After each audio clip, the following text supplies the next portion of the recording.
ওম নমো ভগবতে বাসুদেবায়। জয় শ্রীকৃষ্ণ। রাধে রাধে।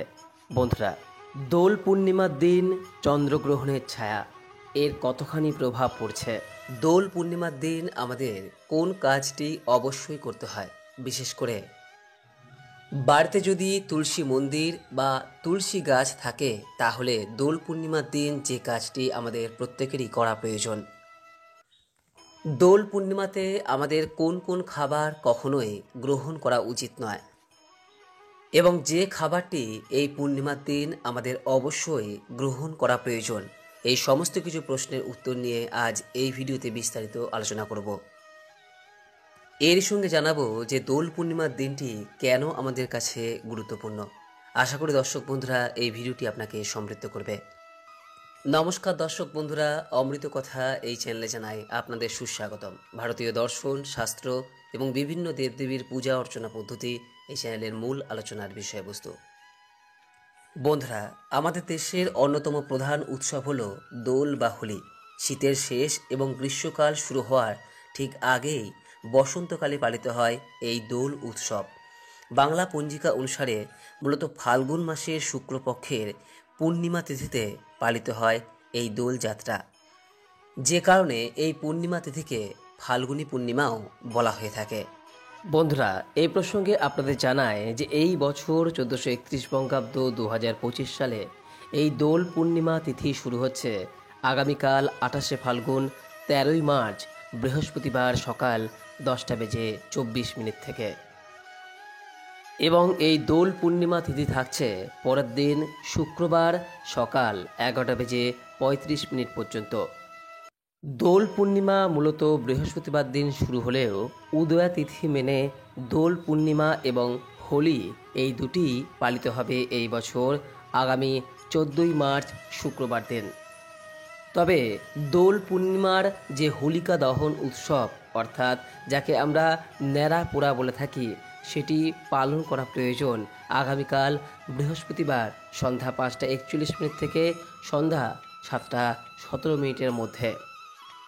দোল পূর্ণিমার পূজা, যাবতীয় বিধি, পালনীয় নিয়ম এই সমস্ত কিছুই পরের দিন 14ই মার্চ শুক্রবার দিন সম্পন্ন করা প্রয়োজন।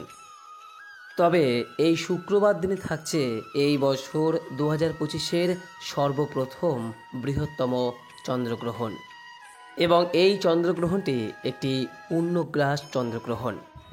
শুক্রবার সকাল 10:39 থেকে এই গ্রহণ শুরু হবে, যা থাকবে শুক্রবার দুপুর 2:18 পর্যন্ত।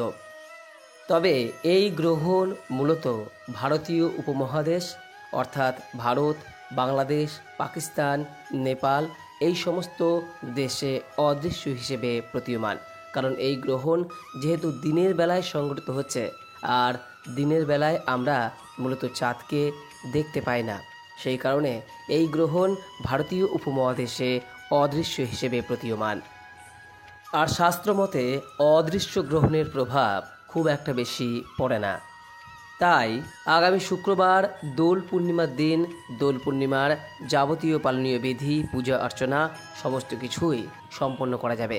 তবে দোল পূর্ণিমার পূজা পূর্ণিমা ছাড়ার পূর্বে এবং চন্দ্রগ্রহণ শুরু হওয়ার পূর্বে সম্পন্ন করা প্রয়োজন, অর্থাৎ সকাল 10:39 পূর্বেই দোল পূর্ণিমার পূজা সম্পন্ন করুন।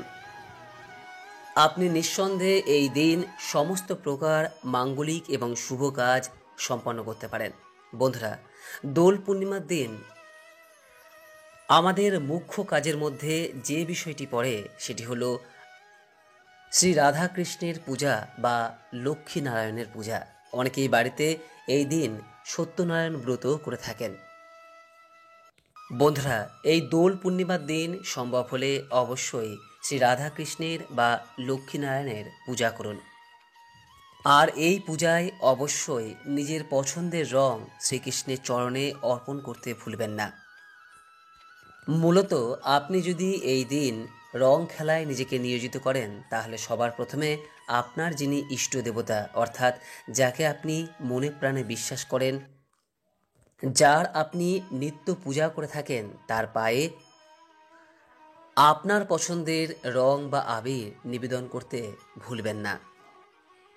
এই দিন যদি লক্ষ্মীনারায়ণ বা রাধাকৃষ্ণের পূজা করে থাকেন তাহলে অবশ্যই লাল বা গোলাপি আবির নিবেদন করুন এবং ভোগ হিসেবে খিচুড়ি ও যে কোনো এক প্রকার মিষ্টি নিবেদন করতে ভুলবেন না। এই দিন সকলকেই মিষ্টি মুখ করাতে হয়, তাই নিদেন পক্ষে একটি বাতাসা হলেও ভগবানের কাছে অর্পণ করুন এবং সকলকে সেই প্রসাদ বিতরণ করুন। বন্ধুরা, বাড়িতে যদি তুলসী গাছ বা তুলসী মঞ্চ থাকে তাহলে দোল পূর্ণিমার দিন আমাদের সকলেরই এই বিষয়টি করা প্রয়োজন। শাস্ত্রমতে তুলসী গাছে স্বয়ং নারায়ণ বিরাজ করেন, তাই প্রত্যেক বাড়িতেই আমরা তুলসী গাছ বা তুলসী মঞ্চ দেখতে পাই। বলা হয় বাড়িতে তুলসী গাছ যদি থাকে এবং তার যদি নিত্য পূজা করা হয় তাহলে সেই বাড়িতে কখনোই অকাল মৃত্যু প্রবেশ করে না, সেই বাড়িতে সুখ শান্তি সমৃদ্ধি সর্বদা বজায় থাকে। তাই দোল পূর্ণিমার দিন আমাদের তুলসী গাছের গোড়ায় রং বা আবির নিবেদন করা প্রয়োজন। সবুজ, লাল অথবা গোলাপি যে কোনো প্রকার রং বা আবির এই দিন অবশ্যই তুলসী গাছের গোড়ায় নিবেদন করুন এবং তার সঙ্গে একটি ঘিয়ের প্রদীপ এই দিন তুলসী গাছের গোড়ায় প্রজ্বলন করতে হয়। যদি সুস্বাস্থ্যের জন্য আপনি প্রার্থনা করেন তাহলে তুলসী মঞ্চে এবং ভগবানের কাছে দোল পূর্ণিমার দিন লাল রং নিবেদন করুন। যদি কেরিয়ারে বা আপনার পেশায় উন্নতি করতে চান তাহলে ভগবানের উদ্দেশ্যে এবং তুলসী মঞ্চে নীল রং বা নীল আবির নিবেদন করুন। যদি অর্থের সমস্যায় জর্জরিত থাকেন তাহলে এই অর্থ সংক্রান্ত সমস্যার সমাধানের জন্য অবশ্যই গোলাপি রং নিবেদন করুন। বন্ধুরা, সমুদ্রশাস্ত্র এবং কালার থেরাপি অনুসারে প্রত্যেকটি রঙেরই কিন্তু আমাদের জীবনের আলাদা আলাদা তাৎপর্য রয়েছে। তাই এই দোল পূর্ণিমার দিন অন্যান্য রং ব্যবহারের সঙ্গে এই তিনটি রং অবশ্যই ব্যবহার করুন। আর হ্যাঁ, এই দিন একটি ঘিয়ের প্রদীপ তুলসী মঞ্চে এবং একটি ঘিয়ের প্রদীপ আপনার ঠাকুর ঘরের ইষ্ট দেবতার সামনে জ্বালাতে কখনোই ভুলবেন না। বন্ধুরা, দোল পূর্ণিমা যেহেতু এক সৌহার্দ্যের উৎসব, সম্পর্কের উৎসব, প্রেমের উৎসব, তাই এই পূর্ণিমার দিন শাস্ত্র অনুসারে কখনোই তেতো জাতীয় খাবার গ্রহণ করতে নেই। যেমন ধরুন উচ্ছে, করলা, নিমপাতা, এই সমস্ত যে কোনো প্রকার তেতো জাতীয় খাবার এই দিন পরিহার করুন। এই দিন যদি আপনি রাধাকৃষ্ণের পূজা করেন বা লক্ষ্মীনারায়ণের পূজা করে থাকেন এবং তুলসী মঞ্চে যদি প্রদীপ প্রজ্বলন করে থাকেন তাহলে অবশ্যই নিরামিষ সাত্ত্বিক আহার গ্রহণ করুন। এই দিন আমিষ জাতীয় খাবার, নেশা জাতীয় দ্রব্য যতটা সম্ভব এড়িয়ে চলুন। বন্ধুরা, দোল পূর্ণিমার দিন যদি সম্ভব হয় অবশ্যই গঙ্গা স্নান করুন। গঙ্গায় গিয়ে যদি গঙ্গা স্নান করতে পারেন তো খুব ভালো, যদি তা সম্ভব না হয় তাহলে সেক্ষেত্রে স্নানের পর দোল পূর্ণিমার দিনে যে কোনো কর্মে নিয়োজিত হওয়ার পূর্বে নিজের মাথার ওপর সামান্য গঙ্গা জল ছিটিয়ে নিন এবং আপনার বাড়ির সর্বত্র সামান্য গঙ্গা জল ছিটিয়ে দিন।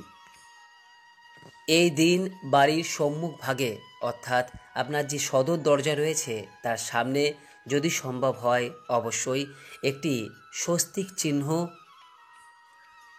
আবির, গুলাল বা রং দিয়ে অঙ্কন করুন। যদি মা লক্ষ্মীর পূজা করে থাকেন তাহলে আপনি মা লক্ষ্মীর পদযুগলের চিহ্নেও আলপনা দিতে পারেন। বন্ধুরা, দোল পূর্ণিমার দিন বাড়ির সদর দরজা অনেকেই আমের পল্লব দিয়ে সাজিয়ে থাকেন। এই মাঙ্গলিক কাজটি গৃহের পরিবেশকে সর্বদা সুন্দর রাখতে সহায়তা করে। এই দিন চন্দ্র দর্শন অত্যন্ত শুভ, তাই এই দিন একবার হলেও রাতে অবশ্যই চন্দ্র দর্শন করুন, এতে চন্দ্রদোষ দূর হয়। চাঁদের দিকে বেশ কিছুক্ষণ একটানা এই দিন তাকিয়ে থাকুন এবং সম্ভব হলে চন্দ্রদেবের উদ্দেশ্যে সাদা ক্ষীর, পায়েস অথবা কাঁচা দুধ নিবেদন করুন। বন্ধুরা, এই দোল পূর্ণিমার দিন অবশ্যই রং খেলুন, নিজেকে রাঙিয়ে তুলুন, কিন্তু কখনোই কোনো অবলা জীবজন্তুর ওপর রং দেবেন না, কারণ এতে তাদের ক্ষতি হয় আর তার পাপ কিন্তু আমাদের লাগে। তাই এই কাজ অবশ্যই এড়িয়ে চলুন। আর দোল পূর্ণিমার দিন যদি কোনো ব্যক্তি আপনার গৃহে আসে, তাকে কখনোই খালি হাতে ফিরিয়ে দেবেন না। আপনার সাধ্য ও সামর্থ্য অনুযায়ী কিছু দান অবশ্যই করুন এবং মিষ্টিমুখ করাতে ভুলবেন না। এই দিন যতটা সম্ভব ঝগড়াঝাঁটি, মারামারি, কলহ এই সমস্ত কিছু এড়িয়ে চলুন। আশা করি দর্শক বন্ধুরা, আজকের এই ভিডিওটি আপনাদের ভালো লেগেছে। ভালো লাগলে লাইক করবেন, পারলে সকলের উদ্দেশ্যে শেয়ার করবেন। যদি কোনো প্রশ্ন বা মতামত থাকে নিচের কমেন্ট বক্সে অবশ্যই জানাবেন। দোল পূর্ণিমার দিনটি খুব সুন্দরভাবে পালন করুন এই আশা রেখে আজকের মতো ভিডিওটি এখানেই শেষ করলাম। নমস্কার, ধন্যবাদ।